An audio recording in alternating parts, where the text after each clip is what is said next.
Monsieur le Président, il reste quelques questions sans réponse concernant cet accord.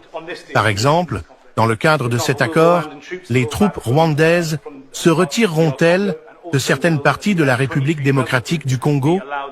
Et aussi, le groupe rebelle M23 sera-t-il autorisé à rester dans certaines parties de l'Est de la RDC? Avez-vous des réponses à ces questions?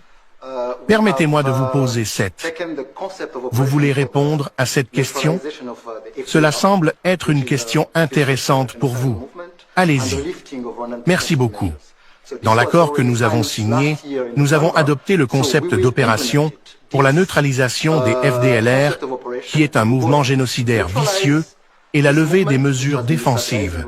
Cela a été signé l'année dernière en novembre.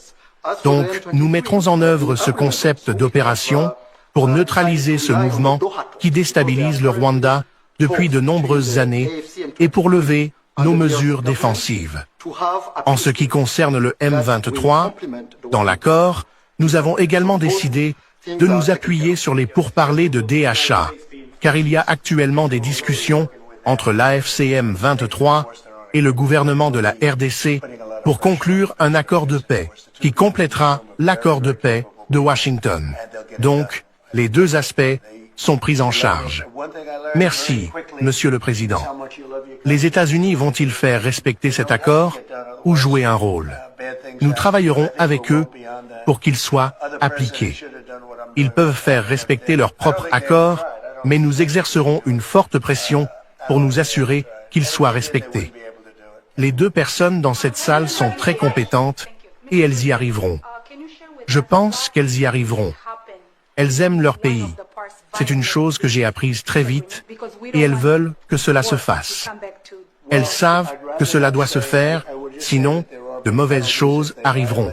Mais je pense que nous sommes bien au-delà de cela. D'autres présidents auraient dû faire ce que je fais maintenant. Ils ne l'ont jamais fait. Je ne pense pas qu'ils aient jamais essayé. Je ne pense pas qu'ils n'auraient pas pu le faire. Je ne pense pas qu'ils aient essayé. Et s'ils l'avaient fait, ils n'auraient pas réussi. Monsieur le Président, pouvez-vous nous dire ce qui pourrait se passer si l'une des parties viole cet accord de paix? Car nous ne voulons pas que la guerre revienne en RDC. Je préférerais ne pas le dire. Je dirais simplement qu'il y a de lourdes sanctions en cas de violation. Et je ne pense pas qu'ils le feront. Je pense qu'ils sont sincères, mais nous avons des sanctions très sévères, financières et autres. Merci beaucoup. J'aimerais demander à Caroline, qui est devenue très célèbre, une grande star, et qui a une collègue, une amie qu'elle respecte beaucoup, originaire de la région, et qui sait exactement ce qui s'y passe. Caroline, pourrais-je vous demander de dire quelques mots? Oui, monsieur. Nous avons ici Ariana, qui vient du continent africain. Elle est journaliste ici, aux États-Unis depuis de nombreuses années, et elle a une histoire à partager avec la presse, les médias et ces deux fantastiques leaders qui vous ont rejoints aujourd'hui. Ariana, s'il vous plaît, pourquoi ne venez-vous pas ici pour parler afin qu'ils puissent vous voir? Bien sûr, ce serait formidable. Merci beaucoup. C'est un grand honneur. Merci, Monsieur le Président. Comme Caroline l'a mentionné, Monsieur le Président, je tiens d'abord à vous dire que je suis la seule journaliste africaine accréditée ici, à la Maison-Blanche, pour couvrir tout le continent. Je suis arrivé hier de la République démocratique du Congo. Je suis allé voir, de mes propres yeux, ce que ressentent les gens et le message du président Félix Tshisekedi concernant cet accord de paix à venir. Laissez-moi vous dire de première main ce que j'ai vu. J'ai parlé avec les gens dans la rue, avec les jeunes, ils connaissent votre nom. Ils savent qu'un président nommé Trump travaille dur pour enfin apporter la paix au pays. J'ai vu de l'espoir. Ils ont maintenant de l'espoir pour un avenir meilleur au Congo. Ils voient ce que vous faites comme un avenir meilleur pour le Congo. J'ai eu l'occasion de m'asseoir avec le président Félix pour une interview, car je voulais comprendre son esprit, ses pensées, ses sentiments sur tout ce que votre administration fait. Il m'a dit de première main que pendant de nombreuses années, de nombreux présidents américains ont ignoré ce conflit. Ils n'ont rien fait. Moi-même, j'ai couvert l'administration du président Biden. J'ai insisté à plusieurs reprises sur ce conflit. Des gens meurent au Congo. Ce pays a un énorme potentiel, mais il a besoin d'aide, car cette guerre détruit le pays. Ils ne m'ont jamais donné de réponse. Il m'a dit, le président Tshisekedi, qu'il est très reconnaissant pour ce que vous faites, pour ce que votre administration fait. Pas seulement lui. Tout le peuple congolais voit qu'enfin, ils auront de l'espoir.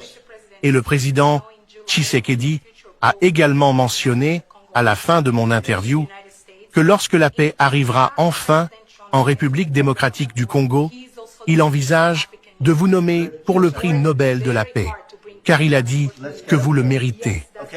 Vous avez travaillé pour apporter la paix dans le monde, pas seulement au Congo, et il est très optimiste à l'idée de vous rencontrer à l'avenir. C'est très gentil et très bien dit. Caroline a dit, et je ne devrais pas le dire parce que c'est politiquement incorrect, elle a dit que vous êtes belle, et vous l'êtes. Je ne suis pas censé dire cela. Vous savez, cela pourrait mettre fin à ma carrière politique, mais je le dis quand même. Mais vous êtes belle, et vous l'êtes à l'intérieur. J'aimerais avoir plus de journalistes comme vous. Vous couvrez l'Afrique depuis longtemps. Oui, depuis plus de 10 ans. J'ai couvert même votre première administration. Oui, je sais, c'est formidable. Eh bien, merci. C'est très gentil de votre part. J'ai une autre question, Monsieur le Président. Puisque nous savons qu'en juillet ou à l'avenir, les présidents du Rwanda et du Congo viendront aux États-Unis. En Afrique, le président João Lourenço, le président de l'Angola, est également le leader de l'Union africaine. Il a travaillé très dur pour apporter la paix, mais malheureusement, faisons-le venir ici. Oui, c'est... D'accord. Voulez-vous l'inviter pour moi? Bien sûr. D'accord. Nous l'inviterons. Je sais qu'il travaille très dur et qu'il est à la tête de l'Union africaine, pas le genre d'union que nous avons ici, mais une union à travers toute l'Afrique. J'aimerais l'avoir ici. Alors, vous lui ferez savoir. Monsieur le Président, merci beaucoup. Maintenant, retournez à votre place. C'est formidable. C'était un excellent travail, une vraie connaissance et un vrai cœur. Félicitations. Nous sommes ici aujourd'hui pour célébrer un triomphe glorieux. C'est ce que c'est, pour la cause de la paix. Cela faisait longtemps qu'on attendait la signature d'un accord de paix historique entre la République démocratique du Congo et la République du Rwanda. Ce conflit dure depuis de nombreuses années, on dit 30 ans, dans la région des Grands Lacs en Afrique, et peut-être même avant cela. La région des Grands Lacs doit être magnifique, n'est-ce pas? Magnifique. Une belle région. Mais ils ont eu beaucoup de guerres, beaucoup de combats, beaucoup de morts. Cela a déplacé d'innombrables personnes et coûté la vie à des milliers et des milliers de personnes. Mais aujourd'hui, la violence et la destruction prennent fin, et toute la région entame un nouveau chapitre d'espoir, d'opportunité, d'harmonie, de prospérité et de paix. Cela faisait longtemps qu'on attendait. J'ai dit, depuis combien de temps dure la guerre? Un ami très impliqué a dit 30 ans, et au moins 6 millions de personnes ont été tuées pendant cette période. C'est incroyable. Quelqu'un a dit que c'était la plus grande guerre sur la planète depuis la Seconde Guerre mondiale. C'est une honte, mais nous allons y mettre fin. Je veux exprimer ma gratitude et mes félicitations aux représentants de la République démocratique du Congo et de la République du Rwanda qui ont signé cet accord crucial il y a peu de temps. Ils viennent de signer devant nous. Permettez-moi également de remercier le secrétaire d'État Marco Rubio, qui a travaillé très dur sur ce sujet. Et nous avons travaillé ensemble dessus pour son leadership exceptionnel, ainsi que le conseiller principal pour les affaires africaines, Mossad Boulos, qui, comme vous le savez, passe beaucoup de temps en Afrique et s'y sent très à l'aise. Je lui ai demandé s'il était mal à l'aise avec tout ce tumulte et tous ces meurtres. Et il m'a répondu, non, je ne l'étais pas. C'est ce dont vous avez besoin. Quelqu'un qui peut gérer cela. Mossad, je veux vous remercier beaucoup pour le travail incroyable que vous avez accompli. Je veux également remercier l'Union africaine, le Qatar, le Togo, pour avoir travaillé étroitement avec les États-Unis. Je sais que le Qatar a travaillé très dur, et nous venons de parler de l'Union africaine. J'ai hâte de les accueillir ici, pour la réunion officielle, qui aura lieu en juillet.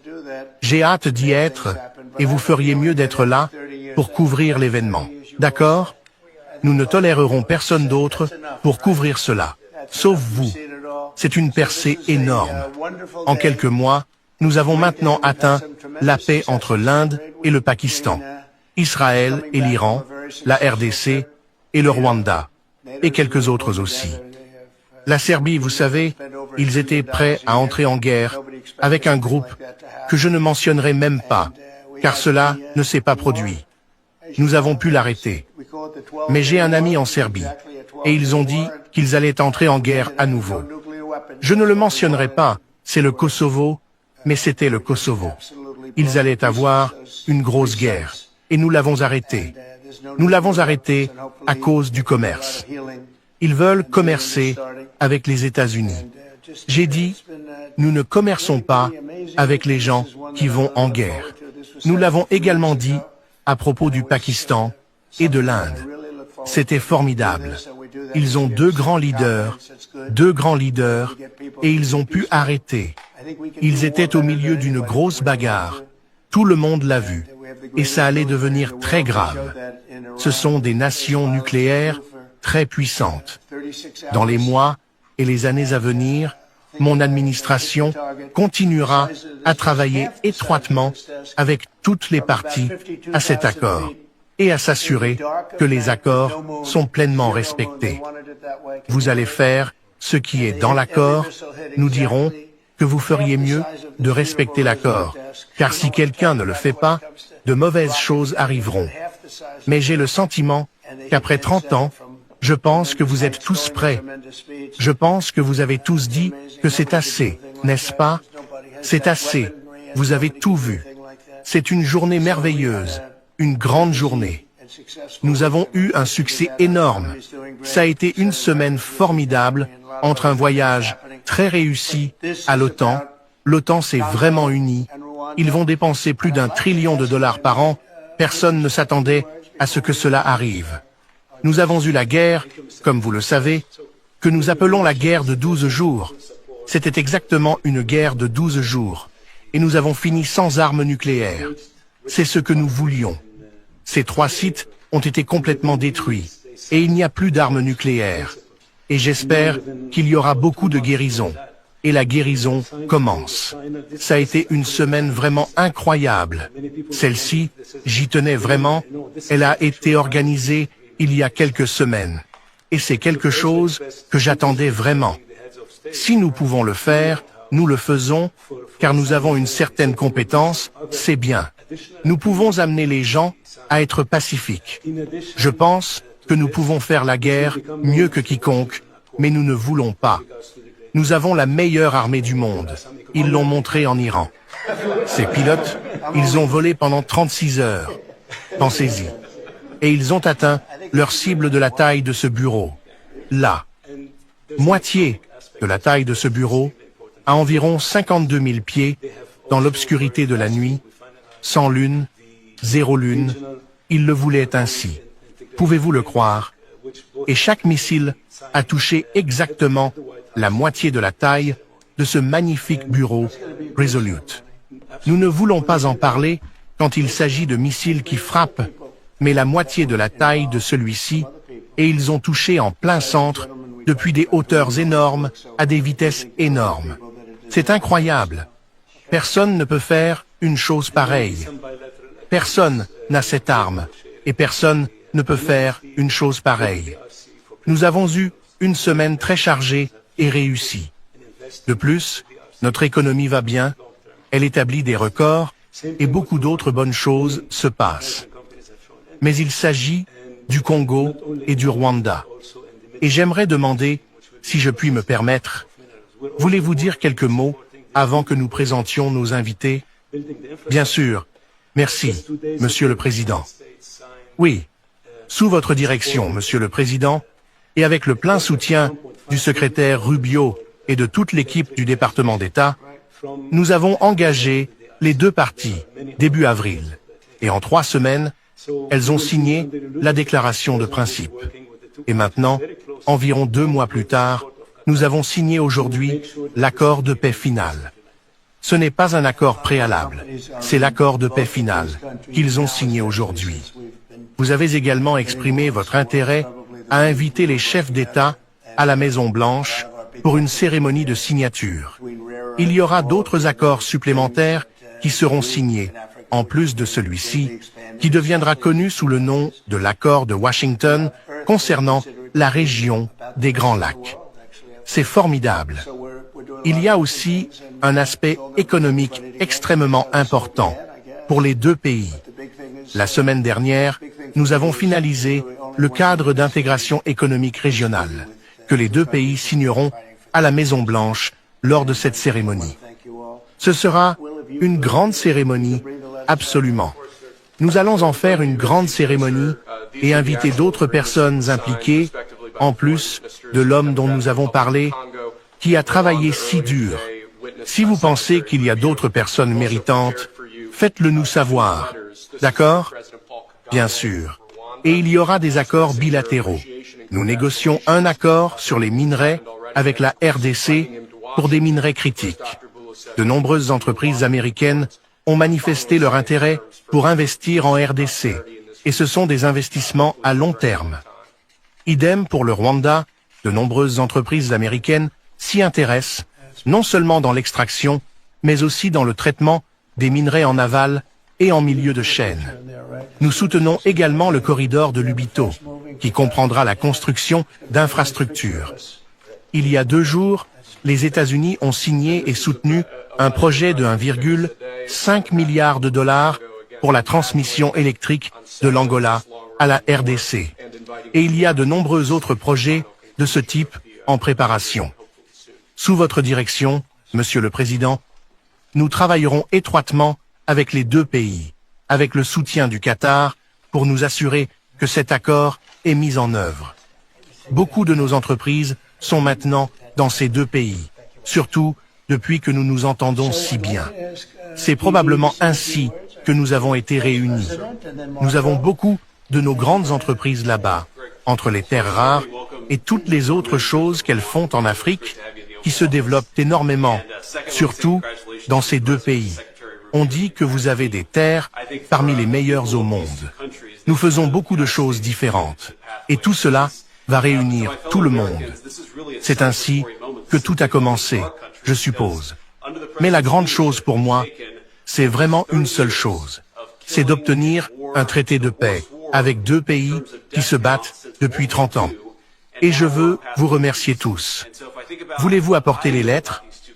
Bien sûr, monsieur. Devant vous, comme vous l'avez dit, monsieur, ce sont les accords signés respectivement par les ministres des Affaires étrangères de la République démocratique du Congo et du Rwanda, plus tôt aujourd'hui, en présence du secrétaire Rubio. Nous avons également préparé pour vous 2 lettres.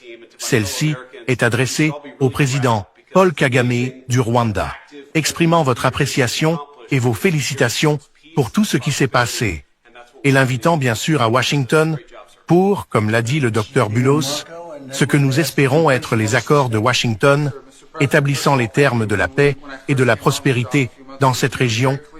Espérons-le pour très longtemps. C'est formidable, c'est magnifique, très important. Nous allons y mettre une photo, n'est-ce pas? Dès que ce sera fini, ils vont mettre une belle photo de nous ici, d'accord? Merci. Et voici une lettre au président Tshisekedi de la République démocratique du Congo, le félicitant pour avoir réglé cette guerre de longue date et l'invitant à Washington D.C. pour la conclusion finale de l'accord, espérons-le bientôt. Prenez ce stylo. Prenez ce stylo. Merci beaucoup. J'aimerais demander